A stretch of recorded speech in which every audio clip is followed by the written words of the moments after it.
5:10 na, 1 Western Visayas na. Alas 5:10 na, 1 Western Visayas na.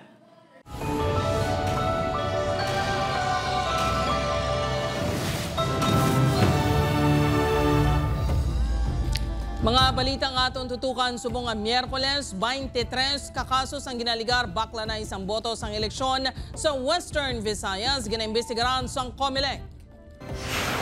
Archdiocese of Haro ginakasubong nga daw nanging normal na ang vote buying tag sa ka-eleksyon. Pila ka residente sa Iloilo nagalaom nga mapatuman na ang 20 pesos per kilo rice program matapos ang eleksyon. 18 anyos nga lalaki ginbuno patay sa nagluntad nga rambol sa mga pamatanon sa barangay Mandalagan, Bacolod City. Mag-asawa pilason matapos ginsulod sa ilabalay kag ginpangbuno sang mag-amay nga suspect sa Molo. Isa sa mga suspect arestado. Ashfall tugas ang explosive eruption sa Mount Canlaon nakalabot sa Bacolod City. 23 ka barangay apektado.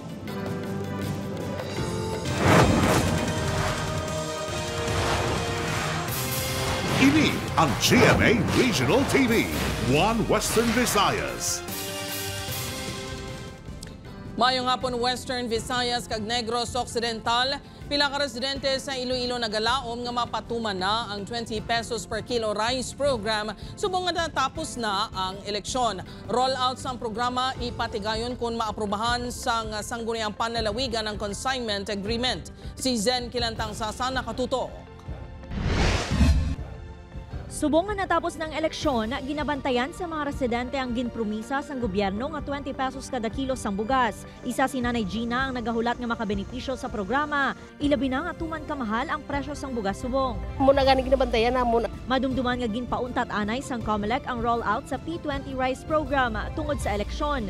Sunod sa Department of Agriculture 6, ginahinyo nila ang mga gobernadora sa mga probinsya nga magsulat sa Food Terminal Incorporated o kun FTI agod ma-subsidize ang 6 pesos and 50 centavos nga bugas. Samtang 6 pesos and 50 centavos naman ang dapat bayaran sa mga local government unit. Bangod nagabilis ang 33 pesos ang kilo sa NFA. For the 20 pesos rice na, follow up naman ang mga governor na masulat na sila sa Food Terminal Incorporated para sa ilang request para sa ilang rice nga supply for P20. Una na nga nakapagwa sa executive order si Iloilo Governor Arthur Defensor Jr. angot sa 20 pesos kada kilo sang bugas. Apa makabenepisyo lang ang mga pamilya nga may undernourished children. Sunod sa gobernadora, ginahulat na lang nila nga maaprubahan ini sang sangguniang panlalawigan. 19 milyones pesos naman ang ginpain sang probinsya para sa rice program. But right now, I think we have a consignment agreement that does ipa-aprubahan pa natin sa sangguniang panlalawigan. Upod kay Cirilo Randuque, Zen Kilantang Sasa, 1 Western Visayas.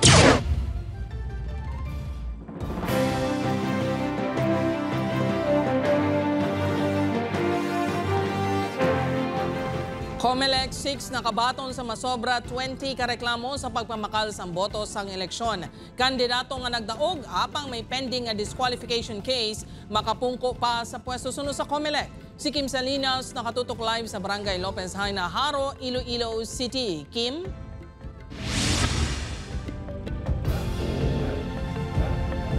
Jert, ginakasubo sang simbahan sa tag sa kaeleksyon amo ang malapnagon nga vote buying. 23 tanan ka mga reklamo sang vote buying ang nabaton sa Commission on Election 6 sa sining 2025 midterm elections. Duwa sa mga ini ang ginpasaka na sa main office.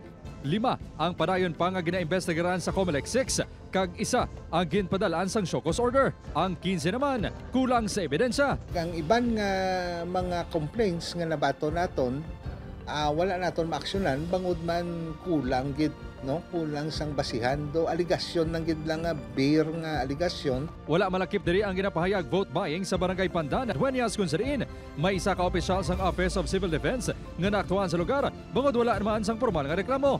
Madamo man sa nabaton nga reklamo sang pagpamakal sang boto ang Parish Pastoral Council for Responsible Voting sang Archdiocese of Haro. How we wish tani mangin history na lang ang vote buying pero as it is tungod sa kapigado sang pangabuhi mapilitan gid ang aton mga botante. Samtang nagapangatubang naman sang disqualification case ang bilog nga slate sang nagdaog nga gobernador sa probinsya sa Aklan bangod sang abuse of state resources.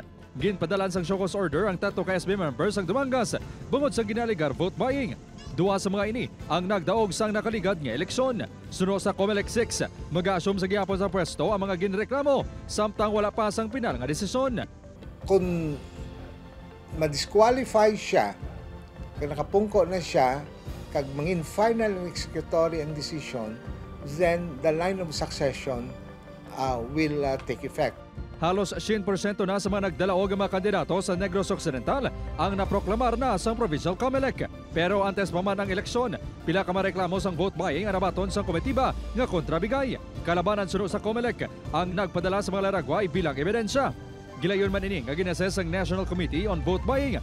Apang pending pa bangod sa kulang nga mga dokumento kaangay sang formal sworn affidavit. Jert, ang 23 ka reklamo sang vote buying nga nabaton sang COMELEC. Subong nga eleksyon ang mas madamo kung ikumpara sa mga nagliligad nga piniliay. Inikuno tungod sa mas ginpasangka nila nga kampanya batok sa pagpamakal sang boto. Jert? Maraming ganyan salamat sa update. Kapuso Kim Salinas. Para sa dugang nga mga balita sa Negros kag Panay, mangin kaupuntahan si Adrian Prietos. Adrian? Maraming salamat, Jerth. 18 anyos na lalaki ginbuno patay sa rambol sa mga grupo sa Pamatanon sa Barangay Mandalagan, Bacolod City. Yaring balita nga aton gintutok ka. Magasugod na kung tani isang kolehiyo ang 18 anyos nga si Hikaru Yuri Ligase matapos nagpa-enroll sa kursong Hospitality Management sang Damlaglang. Apang, ining napalso pagkatapos gipulihan kag ginbuno patay sa Dalan Lacson, Barangay Mandalagan, Bacolod City pasado alas 4 sa kagahon Mayo 13. Ang ginatudlo nga suspect kag ang iya mga upod sa grupo ang lunsay mga pamatanon. Gindala pa sa ospital ang biktima apang wala na natabangan pa bangod sang naagob nga patal nga mga pilas sa liog kag dughan. Natubod na sa makabalisan ang mga ibolbado sa nagluntad ni Rambol. Dindra sila nagarambulan na isagawan na sa dalong. So alas 2 na sila nakasulod po. Alang suspected because he was a regular customer. As a result of sa pag-ilinom, that is the result of drunkenness. Siguro wala namang gid sila nga kausa nga pinag-awayan. Sa pagpangusisa sa kapulisan, nagbukas ang bar pagkatapos ng liquor ban Mayo 13 sa kagahon. Nagapanawagan ng mga himatasang biktima nga magsungka ng sospek ang grupo sini. Lang tani, biskan tapungulo niya lang mo. Biskan bugbugo niya lang, basta buhi lang. Puli naman lang sila sa natabo to. Sakit gid kay gulpiada gid ang ano bala. Tani ging ano lang siya, gin suntok-suntok lang siya. So ginpuno gid siya balahaw. Ginpuruhan gid siya. Half Filipino, half Japanese ang biktima. Ang Iloy Sini ang magapauli palang gikan sa Japan. Suno sa pamilya Ligase, nahagaran lang sang abyan sining biktima nga maglagaw. Amo lang atuman kuno nga tion nga naimbolbar sa gamo ang biktima. Padayon nga ginapakita sa kapulisan ng suspect. Ginahanda naman ang kaso nga homicide batok sa suspect. Obadril Casilio, Adrian Prietos, 1 Western Visayas. Sa iban pa nga balita, asawa kritikal samtang bana sinipilason sang ginsulod ang ilang balay sa mag-amay nga suspect kag ginpangbuno. Si John Sala nakatutok. Nagalinap ta pa sa guwasang balay kag sa dalan ng dugo sa mag-asawa nga Fatima kag Rolando Cailo.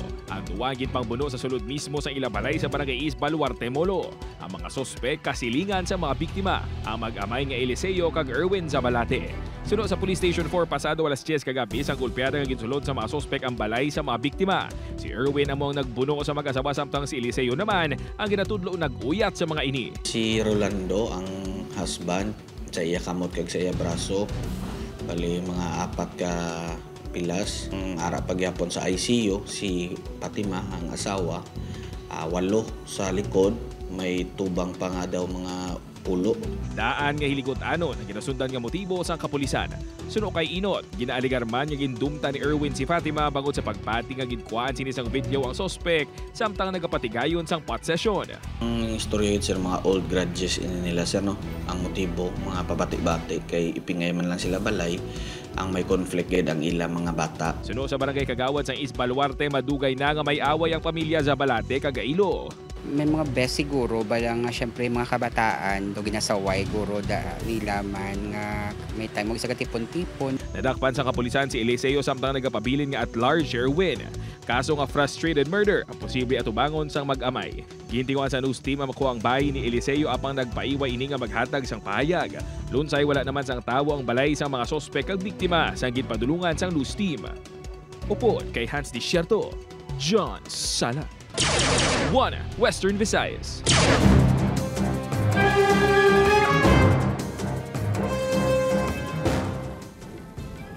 Pila ka barangay sa Bacolod City apektado sa ashfall nga tuga sa nagluntad nga explosive eruption sa Mount Canlaon kahapon. Sa Eileen Pedreso nakatuto. Matapos ang explosive eruption sa Mount Canlaon pasado 2:00 ang kaagahon kahapon Mayo 13, ang abo nga ginbugas ng bulkan ang naglabot sa pila ka bahin sa Bacolod City.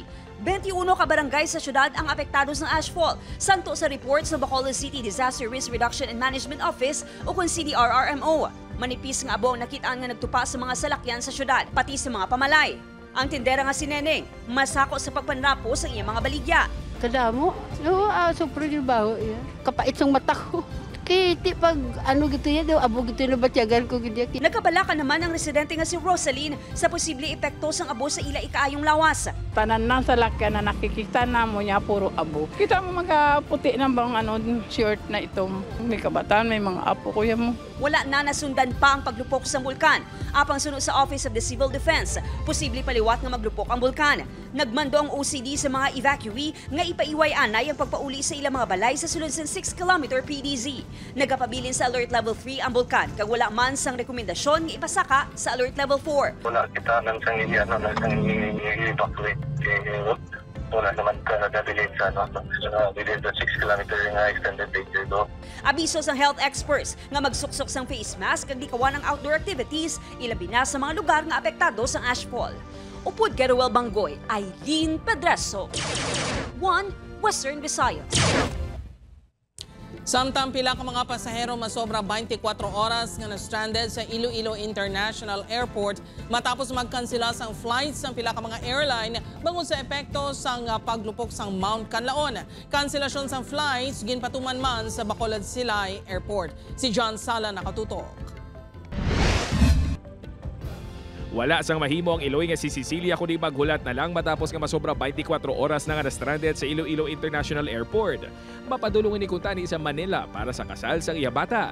Taga San Dionisio, Iloilo si Cecilia ganigin pili sini nga hindi na lang magpauli kag hulato ng bag-o sini nga schedule nga pasado alas 11 karon sa gabi. Mahulat na gid lang kami asa magpauli kami nga utro naman gasto. Ang sima naman nga tumandok sang Ilaganes nga si Jonathan, temprano pa nahibaluan kahapon nga kansilado ang iya flight.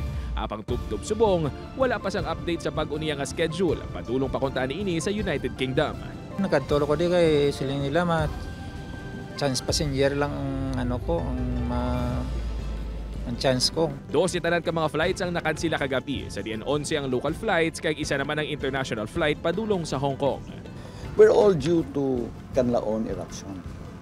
And since ash falls are very, very detrimental to the jet engines, the airlines cancel. Sa karon balik normal ng operasyon sa Iloilo International Airport. Amat-amat man yung gina-schedule ang mga pasahero nga na-stranded kagabi. Butang nga madamo sa gihapon sa ilang nagahulat diri. Ginasiguro man ang airport management nga safe ang mga pasahero samtang yara sila sa sulod sang airport facility. Samtang nag-abiso naman sa kanselasyon sang flight sa Bacolod Silay Airport ang kaap matapos nga maglupok ang Mount Canlaon kahapon. Umalid kahapon tubtub kaina sang kagahon, 24 ka mga flights ang apektado. Wala man sang dugang nga kanselasyon subong adlaw. Ang mga apektado nga pasaherong gintanyagan sang libre nga rebooking o kun refund sa sulod sang 30 dias, umalin sa flight cancellation. Upod kay Hans Desierto, John Sala. 1 Western Visayas. Ini ang GMA Regional TV, 1 Western Visayas. Mga kapuso, pilaso ng isa ka lalaki matapos ginbunos ang duwa ka suspect sa Palagon, Pavia, Lunes ang gabi. Nakaagom sa madamong kapila sa lawas ang 37 anyos nga si alias Boklon sa barangay Palagon, Pavia, Iloilo. Ang mga suspect ang ginkilala kanday alias Ray kag Roland nga residente man sa nasambit nga barangay. Sa investigasyon sa kapulisan, pauli na ang biktima sakay sa iya bisikleta sang ginbuno sa mga suspect. Nakapalagyo ang mga suspect. Daan nga hiligutano ng ginasundan nga motibo sa krimen. Padayon nga ginabulong ang biktima sa ospital. Ginsundan inisang duwa ka suspect. And then nag-abtanay sila kag may commotion nga natabo. And as a result, so ginbuno sang suspitsado atong biktima.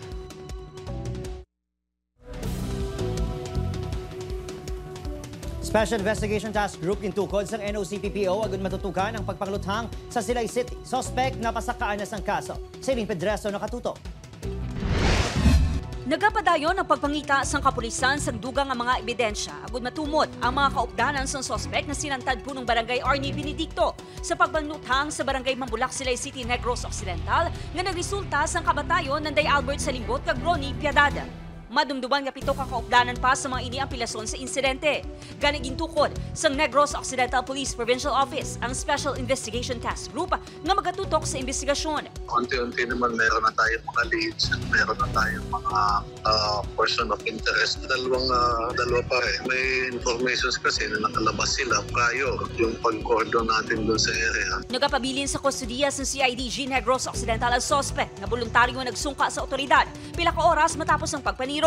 He is now detained pa rin. The suspect was submit himself and we arrested him. Apisar nagsungka sa kapulisan, ginpanginwala sa suspect ang krimen. Apang gintudlo ini sang nagserbi nga witness. 2 counts ng kaso nga murder, kag 7 counts ng frustrated murder ang ginpasaka na batok sa suspect. Ginpadulungan sa news team ang balay sang nasamit nga punong barangay, apang wala nagatubang sa team ang iya mga himata.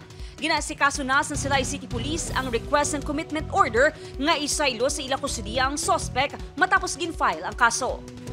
Upod Garuel Banggoy, Eileen Pedreso, 1 Western Visayas.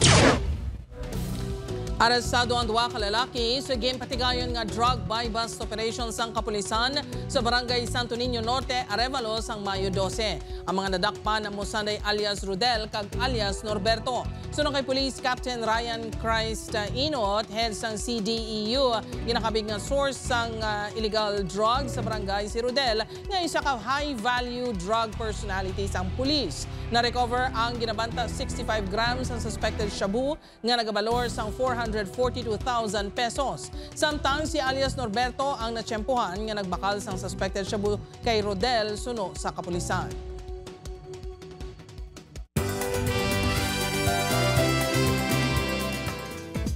Buwas na magabanding sa mga taga-Binalbagan ang Kapuso Stars. Mag-celebrate this year sa Binalbagan o kuukon sa Balbagan Festival Sunday J. Ortega, Charlie Fleming, Rahil Birria kag Anton Vinson.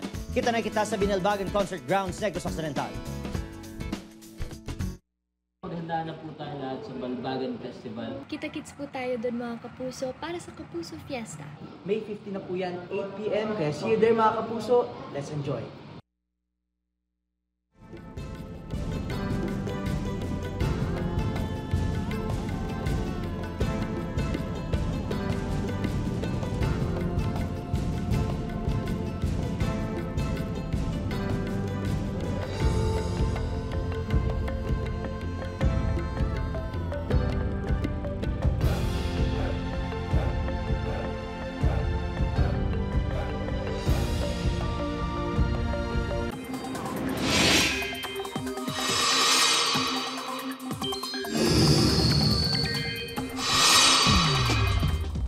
Mga kapuso, may panibagong nga malain nga tiyempo nga posible maporma subong nga simana. Sunod sa pag-asa, posible ini nga magpalapit sa Mindanao, Visayas ukon Southern Luzon. Manubo pa man ang tsansa sini nga mangin bagyo apang padayon nga magtutok sa update. Easterly, sukon mainit nga hangin sa gihapon ang nagaluntad kag makaapekto sa halos bugos nga pungsod subong nga adlaw. Masobra 20 ka lugar ang makaeksperyensya sa mainit nga tiyempo. Ang pinakamataas magalabot sa 44 degrees Celsius. Kag isa na diri ang syudad kag probinsya sang Iloilo.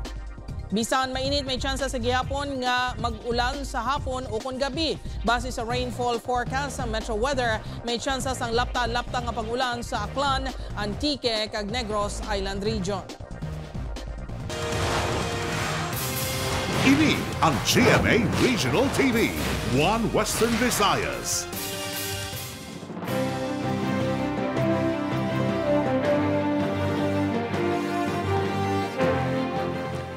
Mga kapuso, posible nga maproklamar na sa Biyernes, Mayo 16 o kung sa Sabado, May 17, ang mga nagdaog nga mga senador sa May 12 elections. Ini ang gimpahayag ni COMELEC Chairman George Erwin Garcia sa interview sang unang balita sa unang hirit kaina. Base sa partial kag unofficial nga resulta gikan sa COMELEC media server, nagapanguna sa top 12 ang re-electionist nga si Senador Bongo. Sanday anay Senador Bam Aquino, re-electionist Senator Ronald De La Rosa, Representative Erwin Tulfo kag anay Senador Kiko Pangilinan ang nagabugos sang top 5. Samtang nagapanguna sa may pinakadamo nga boto nga nakuha ang Akbayan Party List kag base sa partial kag unofficial nga resulta, ini ang nakakuha sang kapin 2.7 million votes o kung 6.71% sang kabugusan nga actual votes. Yara naman sa ikapitong nga pwesto ang party list na gikan sa Iloilo nga Uswag Ilonggo nga sa karon may yara sa masobra 700,000 votes o kung 1.88%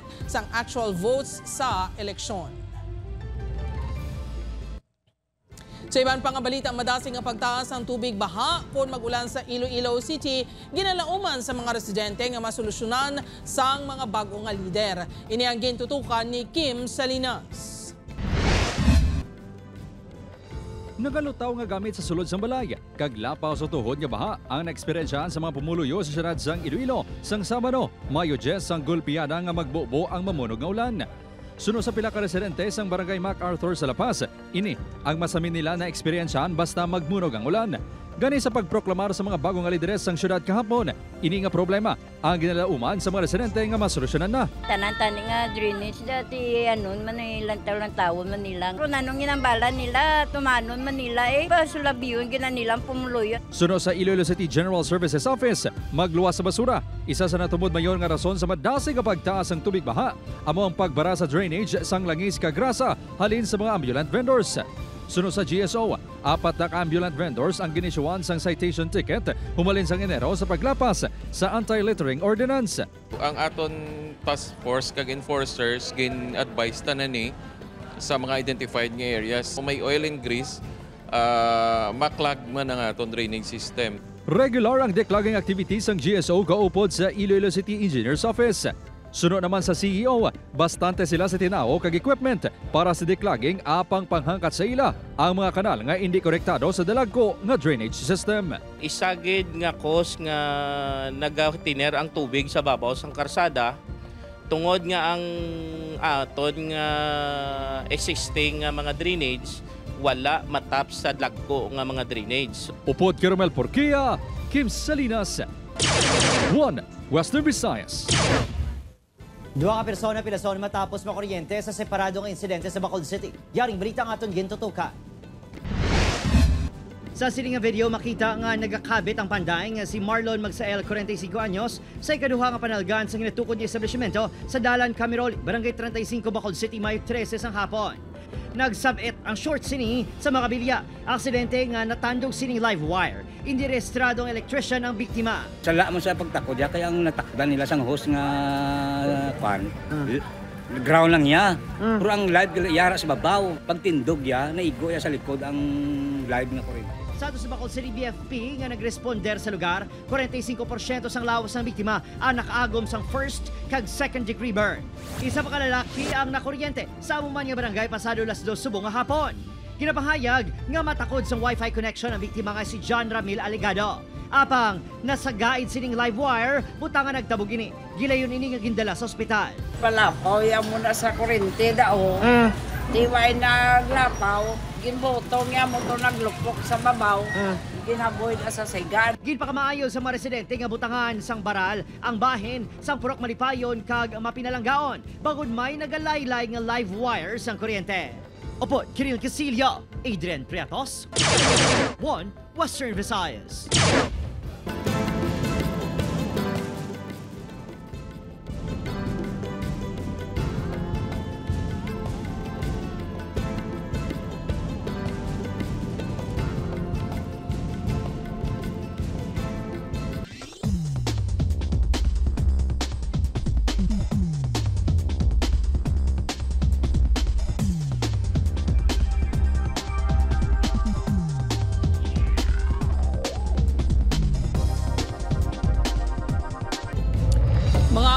ako si Gertrude Charlotan, ini ang One Western Visayas, bugos nga puwersa para sa mas dako nga misyon kag mas masangkad nga pagserbisyo sa pungsod.